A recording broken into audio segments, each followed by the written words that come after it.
he just went low. He's in his head. He's in his head. He's open. His head wide open. Cracked open in the face.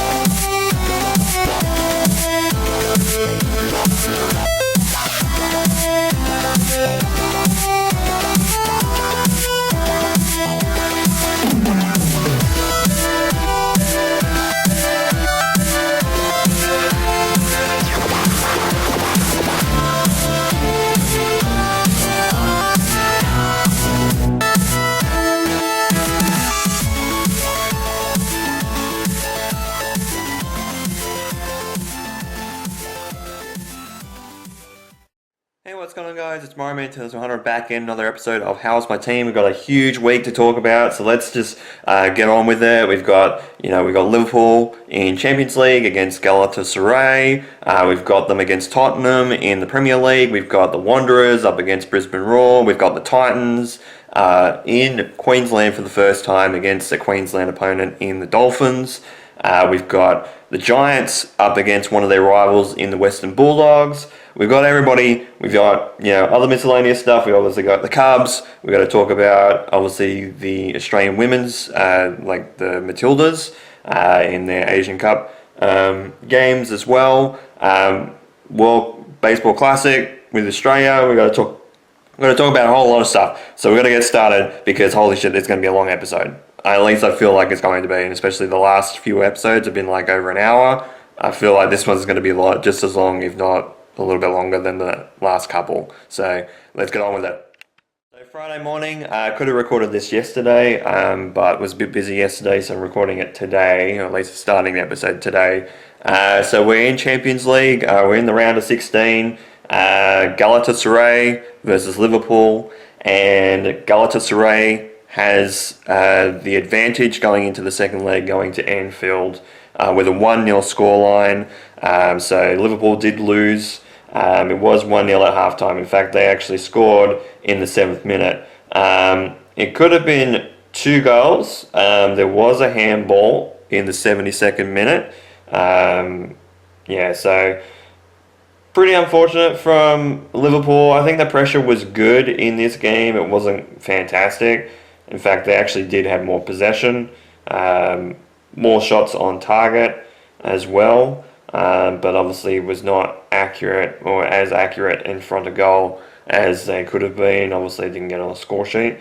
But 1-0 away from home, not necessarily a bad situation. It could have been a hell of a lot worse. There's a few teams in the Champions League that are worse off.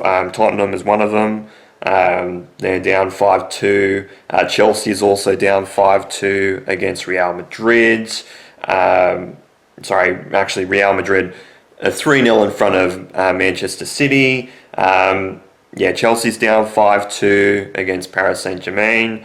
There's quite a few teams. There was a couple of draws. Arsenal was one of them with Leverkusen.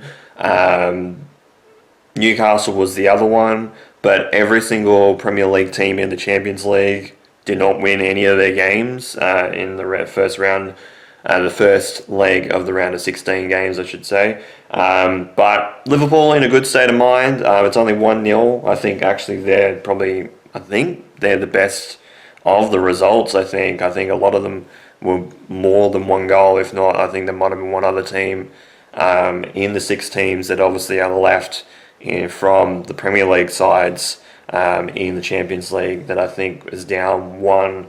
There might be another one, but I can't remember off the top of my head. But I know that Manchester City are down 3. Tottenham are technically down 3. Chelsea are down 3. I think that's it. I think there was 6, obviously, and then there was 2 draws, so 3 losses. So 4 losses, including Liverpool, obviously. So Liverpool, obviously, technically out of the losses is probably the best off out of the 4. With obviously it being a 1-0 margin compared to 2 or 3-0, or more than that, obviously. But obviously we got the home leg coming up obviously, with that, we've also got Tottenham, obviously, on Monday. And then obviously playing, so Monday my time in the morning. And then we've obviously got the return leg of the round of 16 against Galatasaray and Anfield on Thursday, 7 a.m. my time. So we'll know if we go through to obviously the semi-finals after on Friday, if not obviously at the end of Thursday morning, and definitely we'll know by Friday. But it'll be interesting to see. Obviously, they didn't play their best game, but they didn't play their worst game either. They just couldn't get on the score sheet, and they didn't play crazy good. But as Arne Slot said, this is basically like halftime, because obviously the legs until the final are two leg matches. In fact, it's 2 matches per per final up until obviously the final, grand final, as some people would probably say. But yeah, so 1-0, not a bad situation, but it could be a lot worse for Liverpool. But obviously, got some good games coming up that are very important this coming week. Obviously, with Tottenham at the end of this weekend, and then obviously Galatasaray coming up next week. Big couple of games coming up, and then obviously finishing the month off, and obviously before the international break with Brighton at the end of the month. So it's going to be very, very, very important to see how Liverpool end up going in the next 3 games, because could basically define their season on how they're going to go. Be interesting. But 1-0 loss in Istanbul to Galatasaray, but could be a hell of a lot worse in the Champions League for Liverpool. And to end the week off, we've got Liverpool against Tottenham, and they were up at halftime. Liverpool at halftime 1-0, and it ended up being a 1-1 draw. And you can guess when the goal came against Liverpool. Yeah, it was right at the end of the game. Again, it wasn't in stoppage time, thankfully, but it was right at the end of the game, as per usual when it comes to conceding for this team. Dominic ended up scoring in the 18th minute, so we're up at halftime, 1-0, and there's not a lot that happened in the game. They scored in the 90th minute. So Tottenham ended up getting a point out of the game. And again, what a week of disappointment it has been for Liverpool. Ultimately, you can kind of say, maybe they might not have focused too much on the Champions League game. Maybe they're looking for this game in particular, they probably took Tottenham a little bit too easily, and looking forward to the second leg, obviously, of the Champions League. But there's some things that you never do, especially if you're trying for a top 4 spot, which obviously Liverpool are at the moment, to get to Champions League qualification, automatic qualification, obviously, at the end of the season. We'll be possibly in the Champions League if we end up winning it. But the problem is we've got to go through all the games to do so, to do that. But you can't look ahead to some of the games in the future, because that's not going to help you in a lot of regards. So it was a 1-1 draw. Thankfully, some results kind of did go our way. We're now in 5th position. So we've moved from 6th to 5th position. Chelsea did end up losing. But ultimately, Spurs obviously needed the point as well. But we'll go over the table. I think there's one game still to play. I think it's Wolves and Brentford that plays tomorrow, or late tonight / tomorrow my time. And at the time of recording this, it'll be Tuesday morning, I think, is possibly when the game is on. So there won't be much of a table change at that point, no matter what the result is. Because I'll go over it in a second as to why that is the case. But Arsenal still on top with 70 points, obviously got a win, and one win closer to that ever elusive Premier League trophy that they've been hunting for well over 20 years. Second position is Manchester City They dropped points to West Ham, so it's now a 9-point margin because they're on 61 points compared to Arsenal. So Arsenal have gotten a 3-game advantage here, with obviously Man City having a game in hand in that position. Third is Man United on 54 points, so a bit of a drop between obviously second and third position. Fourth is Aston Villa on 51. Then Liverpool in fifth position on 49 points, which is why the draw is a big result, because they would have jumped into fourth position with obviously their goal difference. They would have been on the same points as Aston Villa. Aston Villa +3, and Liverpool would have been at least +9, possibly even +10, because obviously there would have been a goal ahead. So they would have been ahead of Aston Villa, one win behind third position, which obviously would have, which is Manchester United at the moment. Then sixth position is Chelsea with 48 points. Then seventh right now is Brentford on 44. So if they do end up getting a win, obviously they'll jump to 47 points, but they won't actually move up a position. They'll just stay where they are. Even with a loss, they will still stay, because Everton are in 8th position with 43 points. Newcastle in 9th position with 42, and then rounding out the top 10 is Bournemouth with 41 points. 11th, also on 41 points, is Fulham. It's just their goal difference there, and it's actually -1. The difference being there, conceded one more goal. Brighton in 12th position with 40, and also on 40 points is Sunderland in 13th position. So a little bit of a drop for them, but they're still fighting very hard in the Premier League and doing relatively good football, and should stay right out of the relegation zone compared to the other two teams that were brought up this season, and actually we'll come up to one in a second. 14th position is Crystal Palace with 39 points. Then 15th position is another one that was promoted from the Championship. It's Leeds United on 32. Then Spurs are in 16th position still with 30 points. So they move out of that dreaded 29-point position, and they move up a point, because 17th position is Nottingham Forest, still on 29 points. So big difference, and obviously their goal difference there is also helping in many regards. Spurs are -7, whereas Nottingham Forest is -15, and also on 29 points is West Ham in the relegation zone in 18th position with -19 goals to their name as well. So ultimately for Spurs, they need to concede a lot more goals, but they also need to be scoring points. They need to concede less goals, obviously, in their Premier League games coming up. I think they've still got some big games still coming up in the not too distant future, though obviously this Liverpool game should have been one of those that probably would have handed them a big deficit.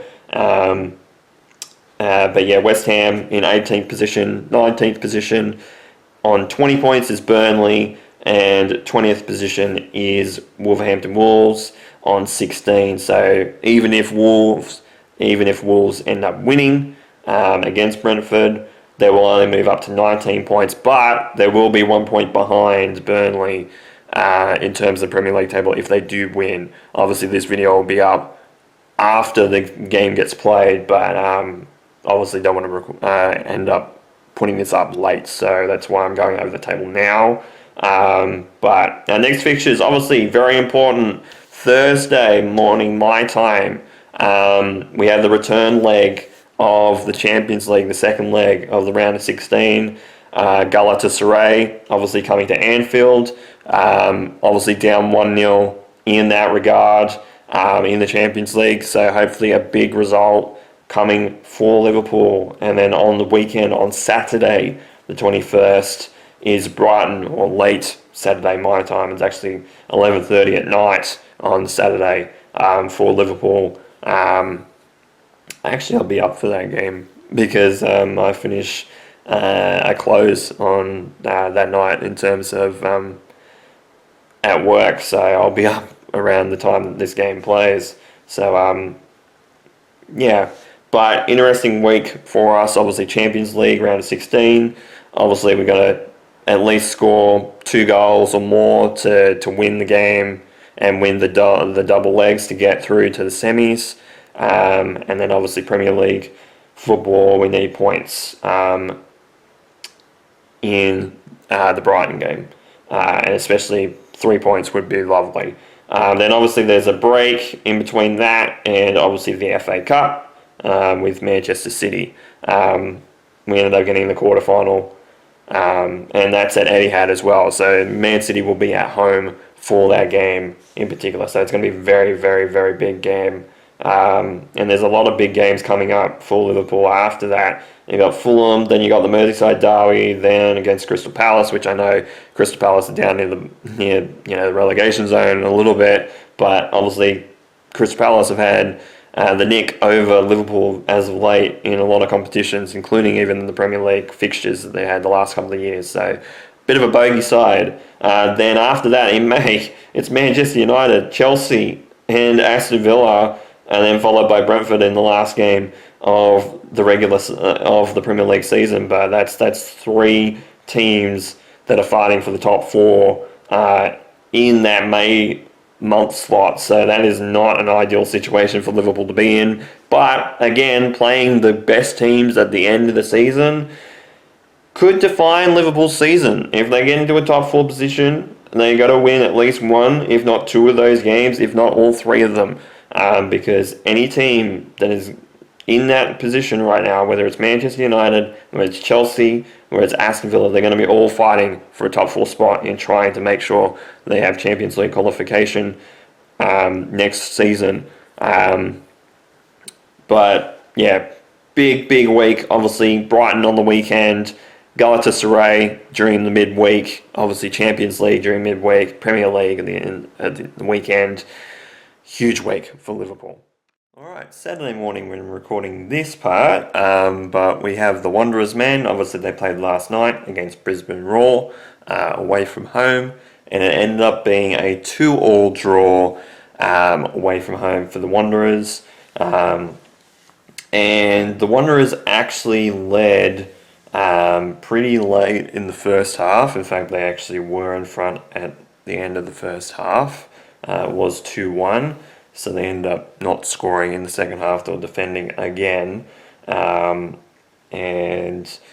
the equalising goal, I'm a little bit contentious with in terms of VAR and how it works and stuff like that, and I'll get to that in a second.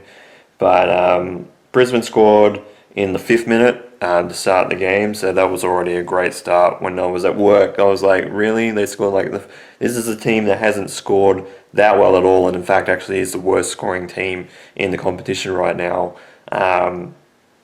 in terms of goals this season.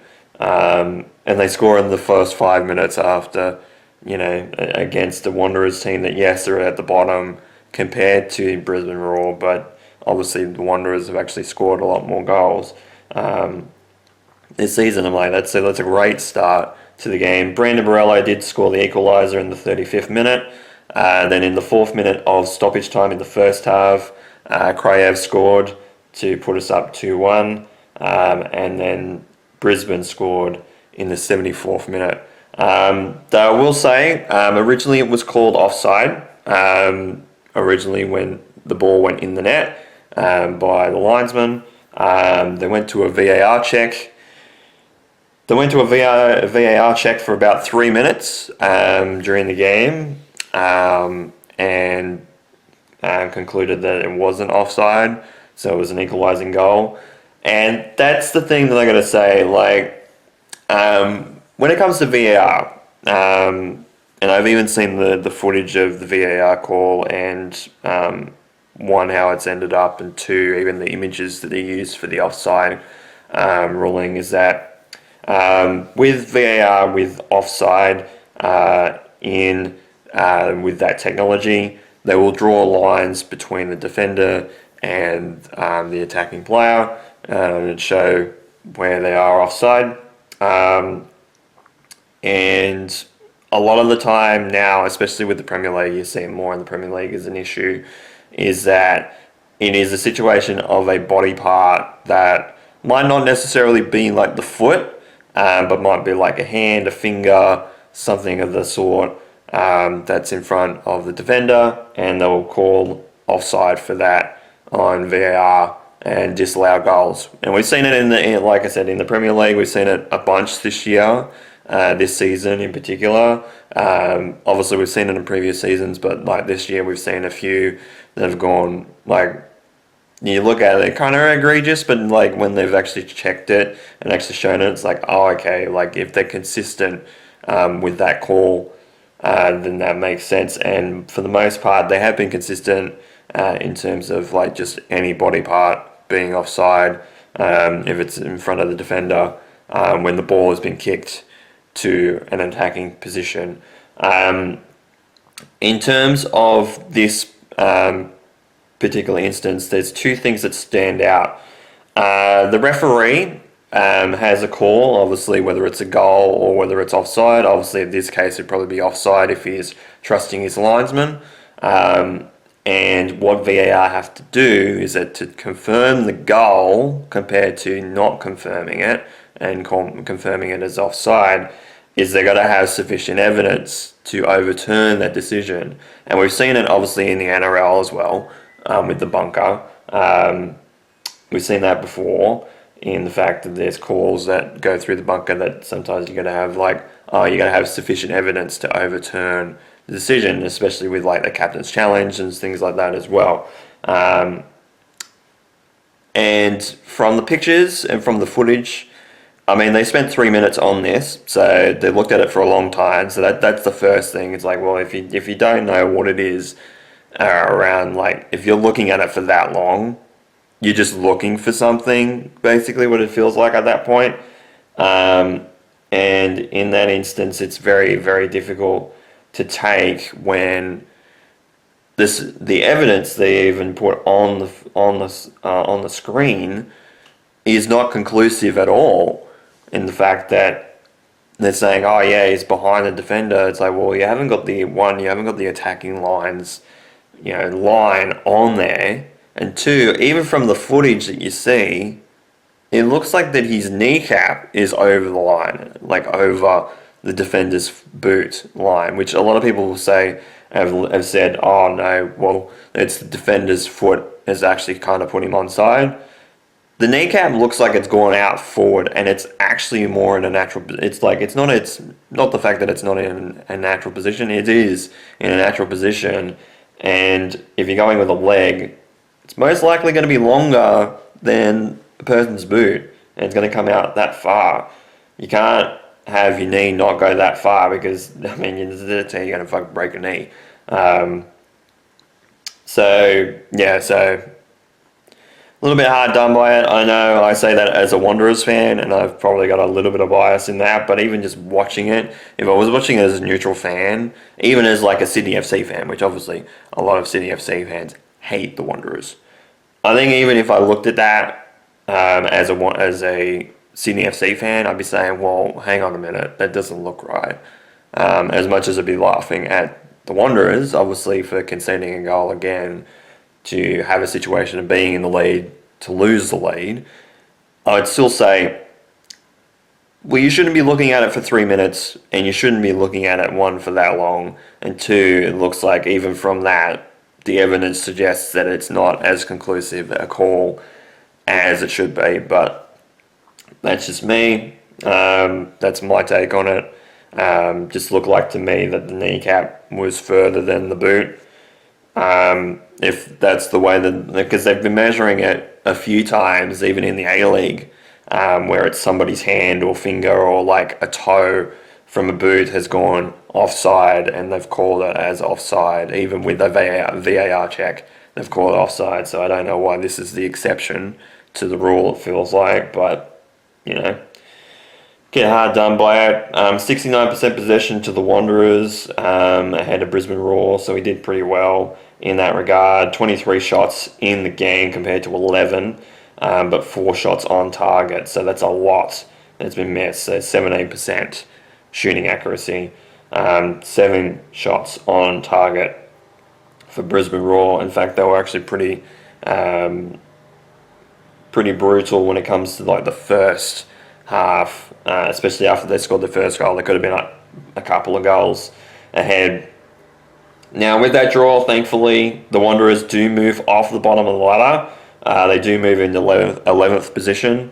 Obviously, Wellington has still got to play. They've got to play against Perth in New Zealand today. So obviously when I do an amendum to the table, I'll obviously talk about that towards the end of the video, and we'll talk about that when we talk about that. What I will say is also the Wanderers women, I didn't realise were actually playing today as well. I didn't realise they were playing this week, but they play at 6 p.m. today. So it's another game I got to talk about. So this episode might go even longer. But yeah, I needed to rant about that because I'd seen it, I'd seen the result, and obviously there's a difference between another 2 points on top of that, because that would have put us at 23 points, and that would have put us in 9th position at the moment. Obviously in front of Perth and Melbourne City as well. 1 point behind Brisbane Roar with a win. In fact, actually would have been on the same amount of points as Brisbane Roar, because obviously they got a point out of that too. So pretty disappointing in terms of that. Obviously not the most ideal way to kind of have a draw in that game. Obviously our next game is against Adelaide United. It's also on Friday as well, and it's at Combank. So we'll see what happens. Obviously Adelaide at the moment are in the top 4. Obviously they're in 4th position right now. A lot of things can change, but it's going to be, a lot of odds are against us to not make the bottom of the ladder and get the wooden spoon for the first time in the club's history. So we're just trying to fight against that. It's just one of those things. It's pretty disappointing as a fan to see a game kind of end like that. And even then, like that goal, looking at it, was scored in the 70th minute, 74th minute. So they didn't end up scoring towards the end of the game, which is probably even more disappointing if they had some possession up the other end. But not much I can do about it, not much I can say about it, honestly. Draw's a draw, point is a point, but I guess it could be a point that could have mattered in terms of obviously getting off the bottom of the ladder and not being wooden spooners, but at the same time 3 points were up for grabs for this game. And in fact, that's what I literally said even last week, is that this was a game that we could pick up 3 points on, and a very handy 3 points at that, because again the ball right now is in Wellington's court, because every win that they get in front of the Wanderers until they play each other, which obviously is in round 25, any win that they get is another stone that's being thrown at the Wanderers to say, no, look, we're not going to be on the bottom of the ladder, you guys are. So it's one of those things where we need to win at some point. Obviously we need to get a win against Wellington in general in that game. That is obviously a must win at this point in time. But any other game that we can get wins on, obviously against Victory, against Melbourne City, against Adelaide United next week, it's going to help in the long run of trying to avoid the wooden spoon.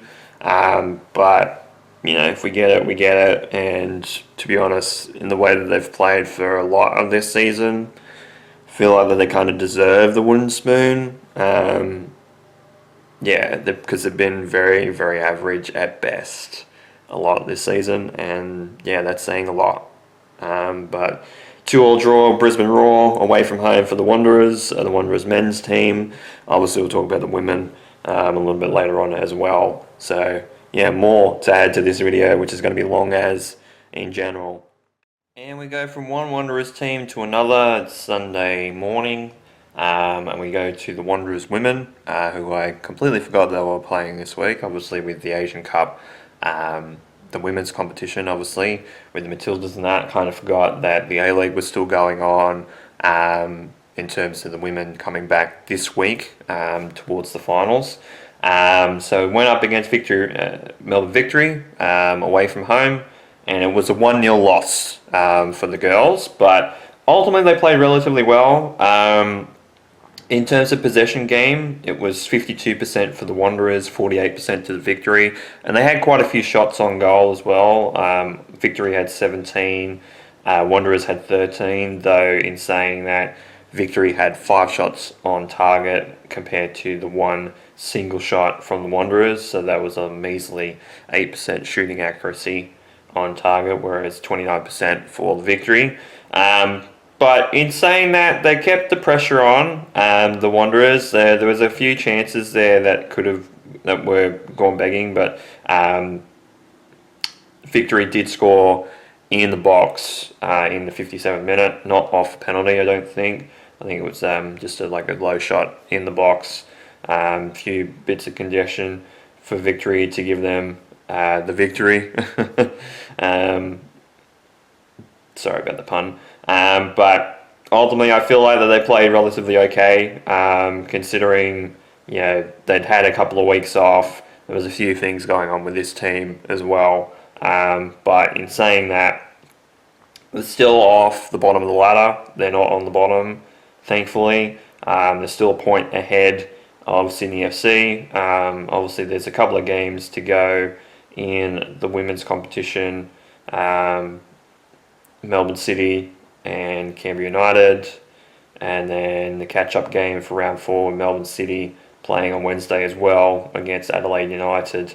So, but what I will say is that ultimately with the Wanderers, thankfully at least helping them off the bottom of the ladder, is the fact that Sydney FC, yes, has still got a game in hand technically, and obviously the Wanderers have still got a bye to go, but Sydney FC, despite leading in their game against Newcastle Jets on Friday, they led, I think, in the first 10 minutes or so. They ended up losing 3-1.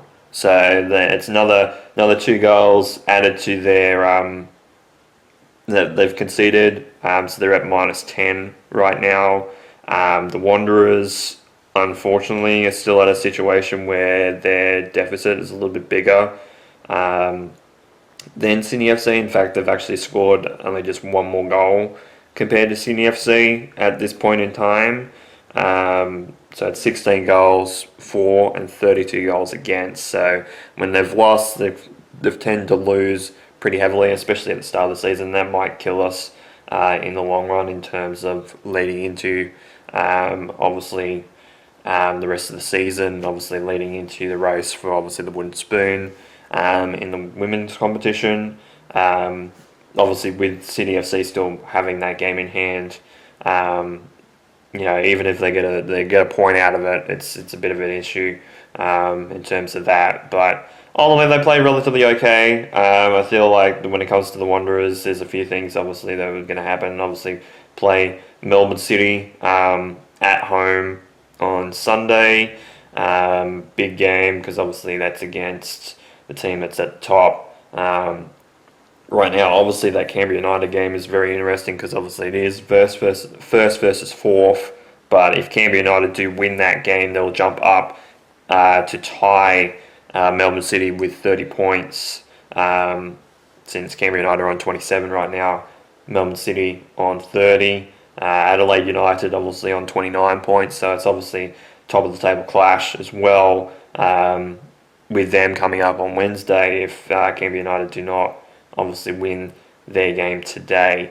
But it's going to be interesting to see. But ultimately, the Wanderers women, they're still in with a shot to try and get off and stay off the bottom. In terms of other teams around them, Newcastle in front of them with 20, so they're in front by 4 points at this point in time. So it's going to be very tough to get off of 10th position. The Wanderers would have to come back with a couple of wins on the trot, and obviously they play against Melbourne City next week, so that's playing against the top on Sunday. and then obviously after that it's Wellington, which is a top 4 clash, and then the Wanderers have the bye. So realistically, in getting points, they're in a bit of a bad spot. Yeah, it's one of those things where it was always going to be tough towards the end of the season, but hopefully they can stay off the bottom of the ladder. Obviously, at this point in time, they will, with other results obviously going ahead. But next week, obviously, against Melbourne City, hopefully they can do a little bit better than they did in the first encounter. Actually, I should say in the first encounter, and relatively like the last game that they just played. Wanderers come away with points, come away with a win against Melbourne City. So hopefully they can. Ultimately, it's one of those things where it's going to be very tough, but any win that they can get is going to help them, obviously, get off the bottom, and two, obviously it's going to add to their goals for and make that deficit a little bit better, because they're at minus 16 at this point in time compared to minus 10 for Sydney FC. So we're just hoping that Sydney FC somehow loses the majority of their games and we somehow win one. If we can jag one, whether it's against Melbourne City or whether it's against Wellington, if we can jag one, that'd be great. But obviously that bye at the end of the season is not going to help things, all things considered. So we'll see what happens. There's a lot of games left still to play, but obviously the Wanderers have only got like 2 left. But 1-0, not the worst result, obviously, but it's a bit far from like the safest result. But I think with the amount of pressure that they had on Melbourne Victory, I feel like a 1-0 scoreline kind of makes a little bit of sense in terms of table position as well, because obviously Victory into that game were in 6th position. They're now into 5th. So it's going to be interesting to see what happens. But yeah, 1-0 scoreline. Loss, obviously, to the Wanderers. But we'll see how they go. They've been competitive for most of this year, which has been great. It's just obviously the start of the season is probably the thing that's going to kill them if they get the wooden spoon, which is pretty disappointing. But obviously they've turned things around, which is a lot better than where they were headed leading into 2026. So we'll see what happens. And obviously the Giants also played yesterday, and I was at obviously the game against the Dragons and the Storm in the NRL. So this game was going on around about the same time, and the Giants didn't end up bleeding at all in the game. In fact, they lost pretty heavily. They lost by 81 points to the Western Bulldogs in Melbourne, 134 to 53. 21 goals 8 to 7 goals 11, and I wouldn't say inaccuracy didn't help them. Obviously I wouldn't have, but after it was over by the time half time rolled around, it was as if kind of a reverse of the Hawthorn game from last week, where it was kind of that we were ahead in a situation we kind of just didn't let off the gas at all. Because by half time it was 11 goals 1 for the Western Bulldogs and 4 goals 5 for the Giants, despite the pressure that the Giants did put on in that first half. But yeah, it was 5 goals 1 compared to 2 goals 3 in the first quarter, so not a huge deficit at the end of the first. But then obviously they scored 6 goals straight. The Dogs compared to 2 goals 2 for the Giants. Then another 5 goals 5 compared to 2 goals and 3 behinds. And then 1 goal and 3 behinds for the Giants in the last quarter compared to 5 goals and 2 behinds for the Bulldogs. So they got completely outmatched. I think most of it was in the middle as well, in terms of getting hit with a lot of possession. Obviously, biggest goal scorers, Aaron Norton on the Bulldogs side with 6 goals, Sam Darcy with 4, Bontempelli with 3. Then obviously the highest in terms of goals for the Giants was Finn Callaghan with 2. Then you go back to Stephen Coniglio with 1. Toby Green also got 1. Xavier Halloran got one, Jake Riccardi got one, and Harry Ralston also got one. There was a couple of injuries. Jack Laverde did go off injured. I don't know whether he's okay, but it was a collision between that Harry Himmelberg and W. Lewis, but I was going to say Wally Lewis, but I don't think that's his first name. So there was two blood rules, one for Harry, one for Lewis from the Bulldogs, and then obviously, Jack Laverde kind of got it in the same collision, and was taken off. But in terms of how he's playing, how we played, we didn't play too poorly. I don't think. I think ultimately the injuries kind of caught up in this game. It was a bit surprising because I feel like when it comes to Hawthorn, they kind of misjudged how the Giants were going to be, and kind of was thinking, oh, we're going to win this easy. And obviously with the travel as well for the Hawthorn Hawks in opening round might have been a situation where obviously the Giants playing at home, they're going to play relatively well, try and swing things around, and obviously they did. The Western Bulldogs obviously coming off a big win at the Gabba, obviously coming back home, they also travelled as well compared to the Giants obviously. But I think they didn't underestimate the Giants. Obviously, there's a little bit of a rivalry there in terms of Western Bulldogs and the Giants. Obviously, that's been like that for a long time between the two sides. And obviously, the Western Bulldogs have gotten the nick over the Giants the last few times that they've played each other. But yeah, I didn't think it was going to be as much of a deficit as it was. But again, those injuries really coming in at the wrong time. But again, you're in a situation where injuries are not going to do well for your side in general.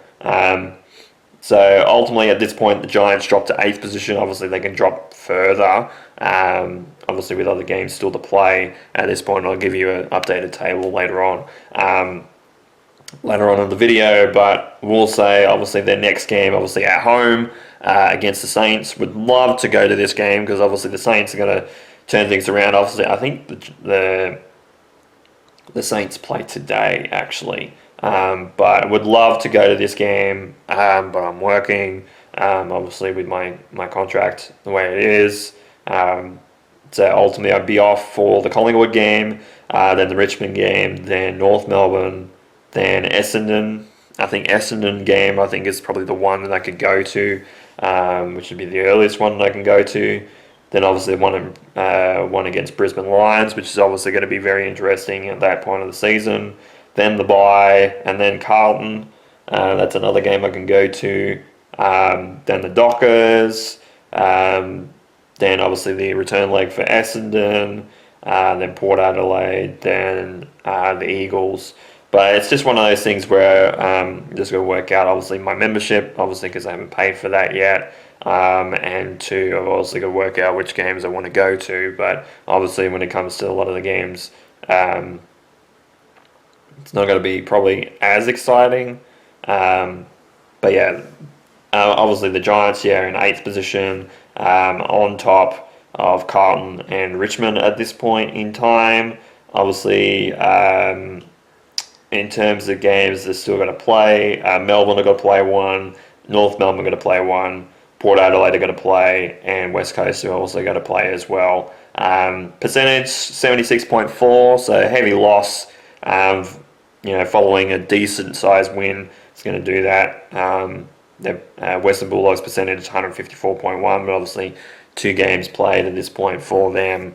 So obviously leading up to the buys, so it's going to swing in one direction or two. Obviously Collingwood were losing as well to the Adelaide Hawks, so their percentage got a little bit of a hit as well. So that's going to be interesting. It'll be interesting to see. Obviously, yes, St Kilda I think is still, they've still got to play at least one game themselves.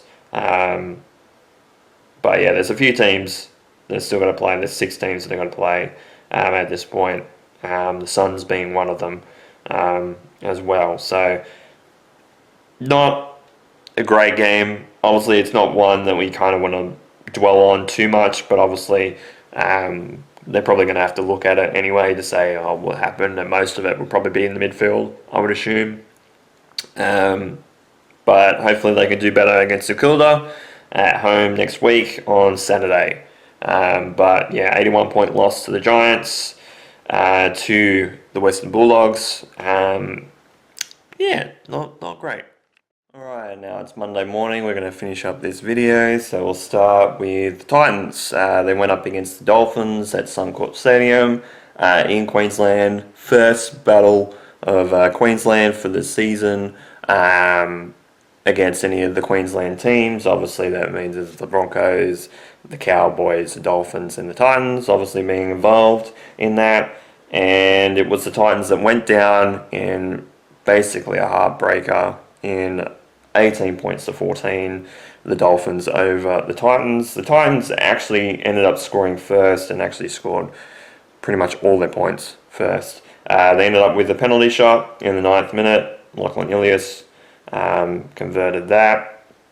Then they didn't score until the halfway through the 33rd minute with Jojo Fafita picking up an intercept and running I think half the length of the field at that point. Converted by Lachlan Ilias to be 8-0. Then Cooper Bye, after half-time, late in the 44th minute, scored his first try of NRL level, and fantastic for him. Ultimately deserves it because he obviously had a couple of opportunities late last season to score, and he didn't end up doing so.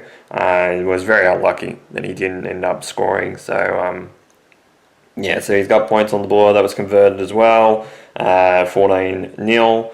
Then for whatever reason, there was a line dropout, and Philip Sami ended up hitting it backwards, with no one on the Titans team realising that he was going to hit it backwards for whatever reason. They weren't set for it.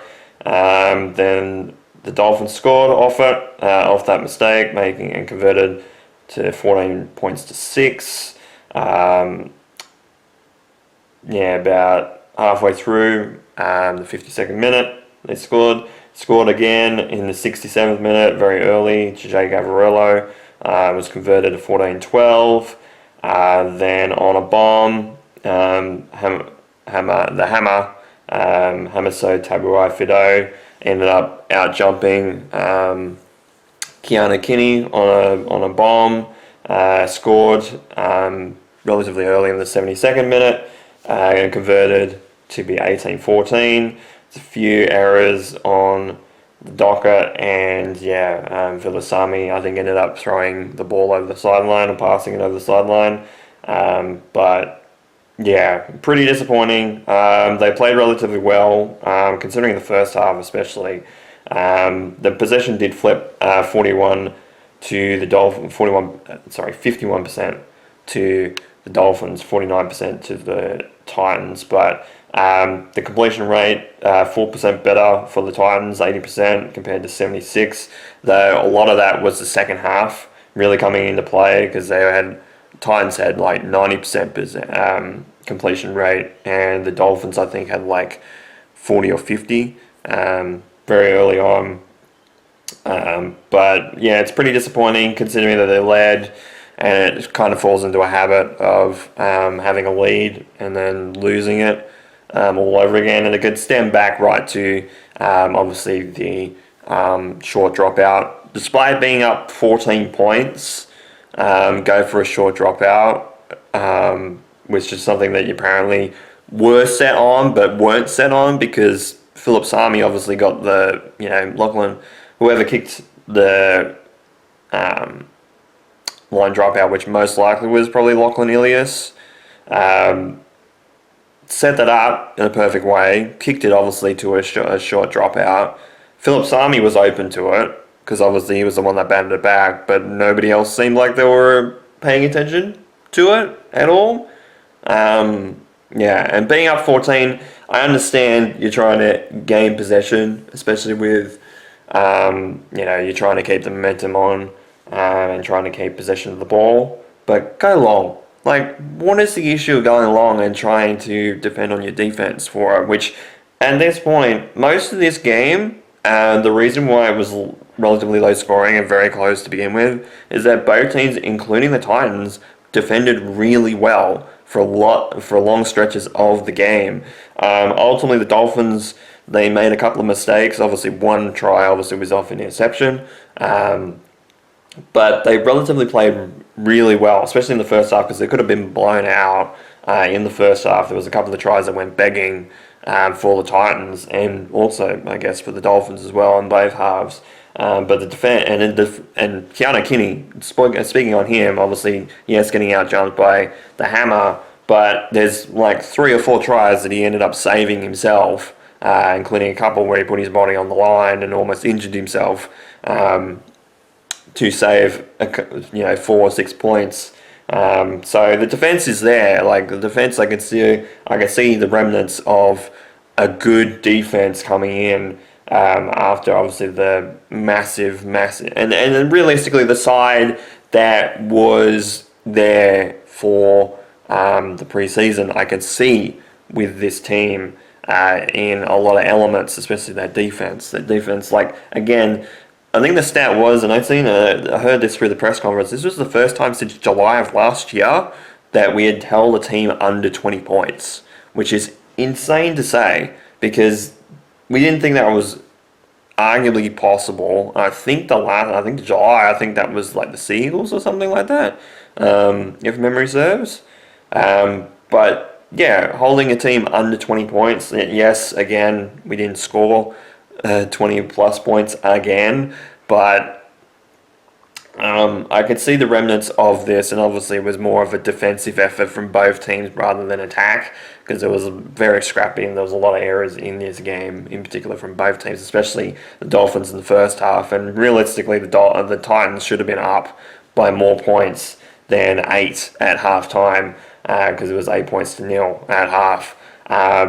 But yeah, it's a little bit disappointing. Obviously, that means the Titans are still on the bottom of the ladder. Though, in saying that, obviously our opponents for next week is the Cowboys in North Queensland. They're in 16th position and they're 6 points in front of us in terms of for and against. And then 4 points in front of them is the Broncos because they also lost as well. In fact, realistically, the only teams from position 12 upwards have won one game or more, which is obviously the Eels. The Eels ended up beating the Broncos very late in their game after looking like it was going to be a blowout, especially towards the start of that first half. But did end up going to the Dragons game against the Storm, and the Dragons played relatively well for most of the game. It was the last 20 minutes that let them down. Especially when Foy Longo scored his second try. I was like, I verbally said and to my dad, who was sitting obviously next to me, I'm like, that's the one that's going to break their backs. And surely enough, they let in so many points. After that, they let in, it ended up being a pretty hefty scoreline. Dragons in 14th, Brisbane Broncos in 15th. Cowboys in 16th and Titans in 17th, with the Storm and the Warriors on top of first and second, Panthers, Knights top 4.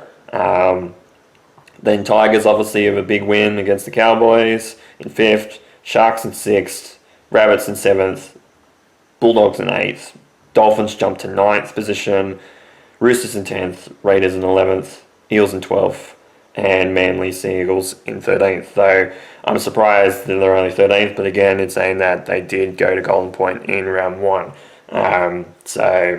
But they looked very average yesterday. In fact, most of the teams that have played this season looked a hell of a lot better than the Manly side that went up against the Newcastle side that for at least half the game had Kalen Ponga and Dylan Brown out. So 2 playmakers, like your fullback and your 5'8" go down, your halfback go down, and half a football, and you still don't win, and you still get blown out by 20. It's pretty disappointing for them. But ultimately, yes, like I said, North Queensland, obviously another another Queensland derby in Townsville for this game. So not too much travel, obviously, for them, because obviously Gold Coast based in the Gold Coast in Queensland. But obviously, big early spoon bowl game in round 3. But one of the teams will end up getting a win, you would think. But we'll see what happens. Ultimately, if they could bring the defense that they did in this game to that game and score more points, they should be able to get a win over the Cowboys. The Cowboys have been a little bit average at best. They've had highlights both in Vegas and in the game that they had against the Tigers, but they've been pretty disappointing. And ultimately, I guess the distance travelled has also not helped, because obviously they went from North Queensland to Brisbane. I would imagine they probably would have travelled there in terms of flight, then obviously getting the flight over to America, going to Vegas, then obviously travelling back from Vegas, yes, having a week off technically, but obviously travelling down to North Queensland, then travelling to Leichhardt, then obviously we'll be travelling back to North Queensland. This will be their first home game of the season, but in Townsville. I can't remember if they were technically the home team for the Vegas game, but yeah, ultimately a lot of travel, I'd say, has probably affected them a little bit. Obviously for the Titans it's not nearly as bad. It's obviously down to Cronulla, then back home, then to Brisbane, obviously, which is like an hour drive at best, maybe less than that. And then obviously we'll go to North Queensland after. But yeah, 18 points to 14 and a very, very heartbreaking loss. But good signs, especially the defense, because they held them to less than 20 points and held up a lot more tries than they probably would have in years gone past, especially of last season. All right, and we're going to go over some miscellaneous stuff before we finish up. I will say that the Liverpool women's team also was back. There was also another team I forgot that were playing. They played last night, and they ended up winning. They were up against Leicester City. They won 2-0. 1-0 at halftime. They scored in the 10th minute, and then also scored in the 89th minute. Now, I actually watched both goals of this game. Obviously, I kind of fell asleep in the middle. I think a little bit after halftime. I'd seen that obviously after halftime that started the kickoff. I think I fell asleep, and then I woke up like a couple of minutes before the last goal of the game. But with that result, Liverpool actually move up another position to 10th position in the Women's League with 13 points. And going into the next game, which obviously is against Brighton in that competition. The Brighton are in 8th position right now. I think they lost over the weekend, and West Ham actually jump underneath Liverpool with 11 points. Leicester City obviously on the bottom in the relegation point at 9 points. I think the way that they said their relegation thing goes is that obviously it's the top 3 of the second league, which actually I will have a look at Champions League 2.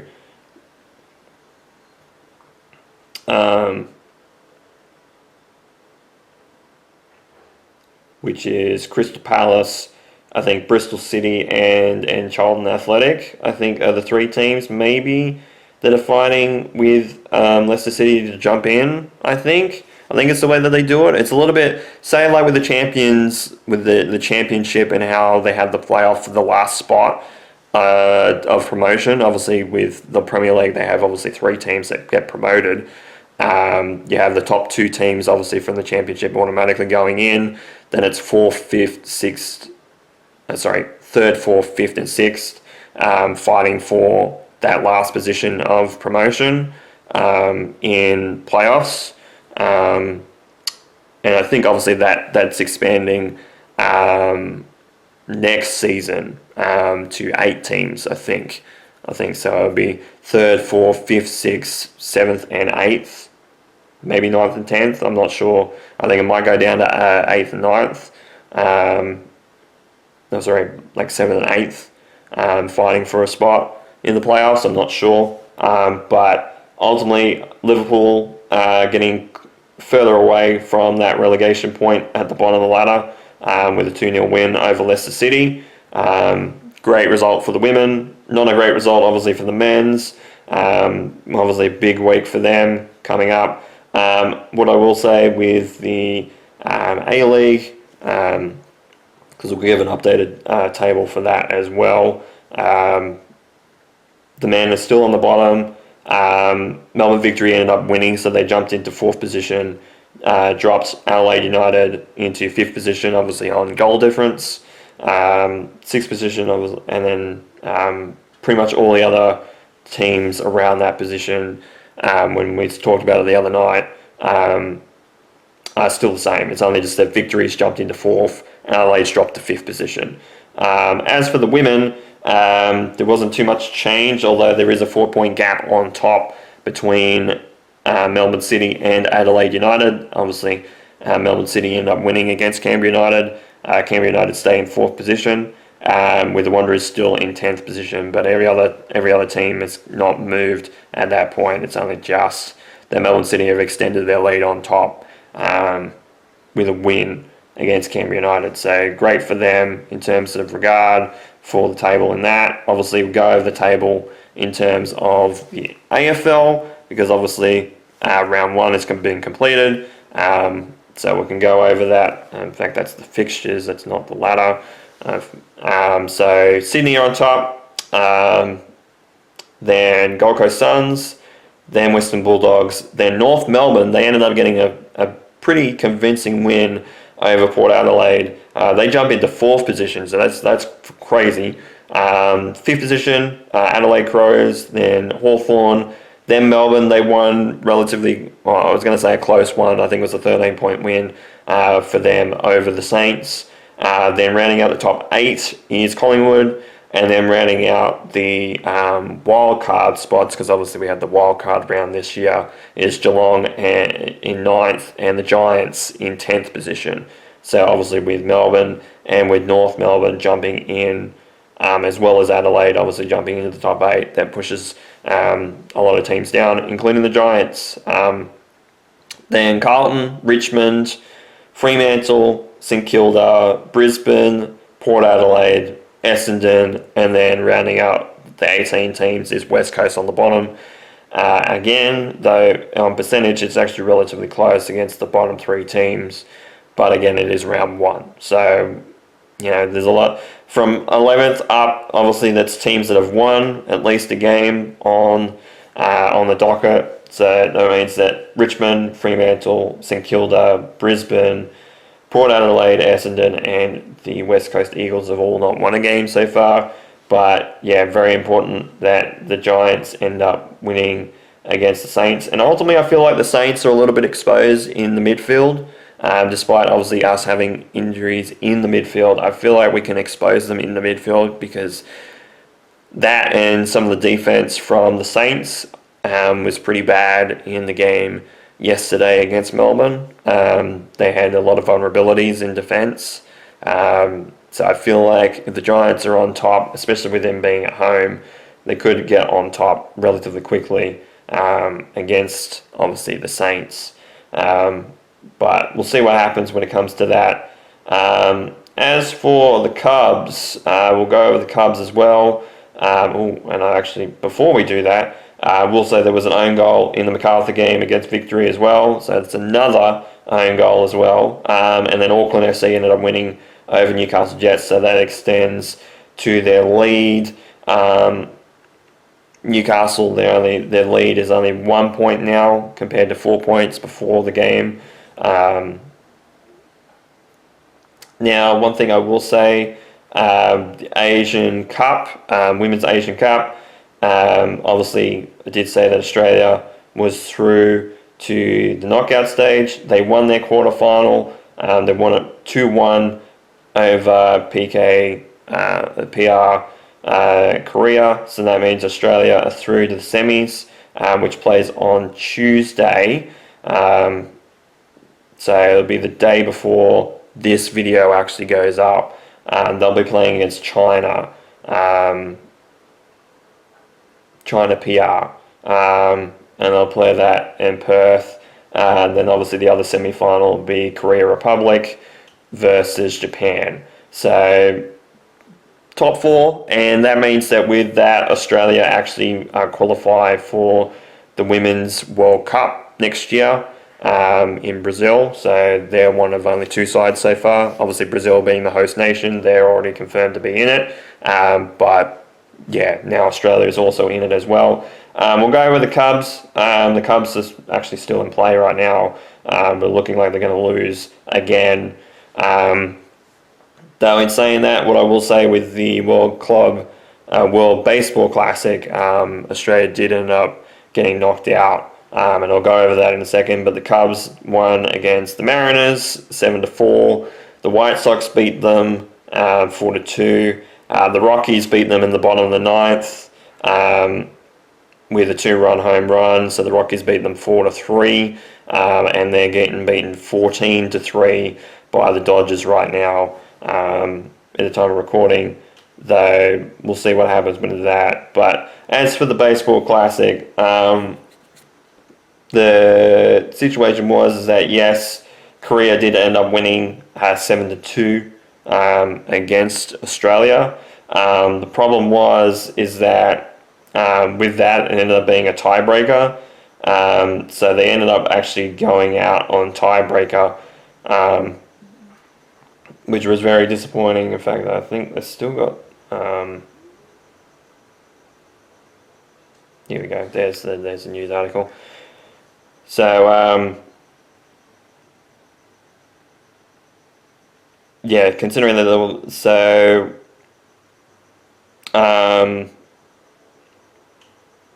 yeah, then Korea needed every one of their runs. Created a three-way tie amongst Korea, Australia, and Chinese Taipei.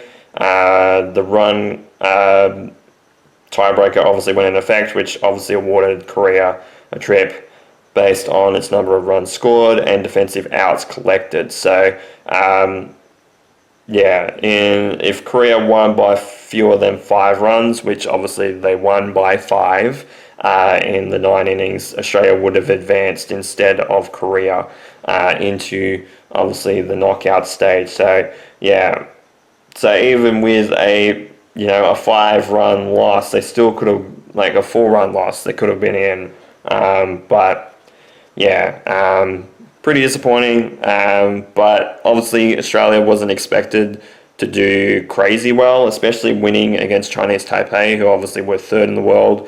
Japan just got knocked out as well, the reigning champions, so they're knocked out. I think Venezuela, have been confirmed for the Olympics because obviously they won against Japan. So a lot of the teams now that are in the Baseball Classic now, I think, have got confirmed positions in the Olympics. I'm not 100% sure, but I know that Venezuela, I think, was the one that they did say that had earned their spot in the Olympics. So great for them. Lots of things going on. A lot of obviously international breaks not happening. Like they just finished with the international break, obviously with the women, which I completely forgot about. Didn't realize. Obviously, it was less. I thought it was more than 2 weeks. It was not. It was less than that.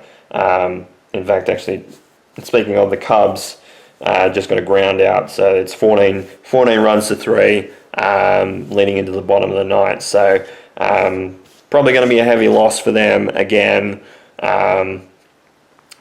For the Cubs, which is very disappointing. But we do have the season coming up in a couple of weeks' time. Against the Nationals is how we start our season off. But there's been a lot of things to talk about. Obviously, we have the international break, I think, for the men coming up, the late end of March to start of April. So we'll be talking about a lot more on that when it comes to that. Actually, now I'm down and I'm asking, does the A-League stop or does that keep going? Because the Premier League obviously does for a couple of weeks. Does the A-League do the same thing? Going to the men's. Obviously, there's a game in hand for Sydney and Melbourne City. Then March 20th, then April 2nd. So yeah, so there is a week or two break between round 22 and round 23. So yeah, it's going to be interesting in that regard. Obviously, international break for a lot of the teams in the men's competition, including obviously Liverpool and obviously for our Wanderers men too. But lots going on still, lots going on. We've got a lot to talk about next week. Obviously Champions League, we've got regular Premier League, we've got the A-League, men and women's competitions. We've obviously got the Titans in the NRL, the Giants in the AFL. We've got a lot to talk about. So yeah, plenty to talk about. I'm going to run because I got to edit this video now because I've got a few things to do and also work an extra shift this week as well. So very important for me to do that. So with all that said, thank you guys so much for watching this episode of How's My Team. This has been Mario Man 100. You guys have a great day or night, and of course, take care.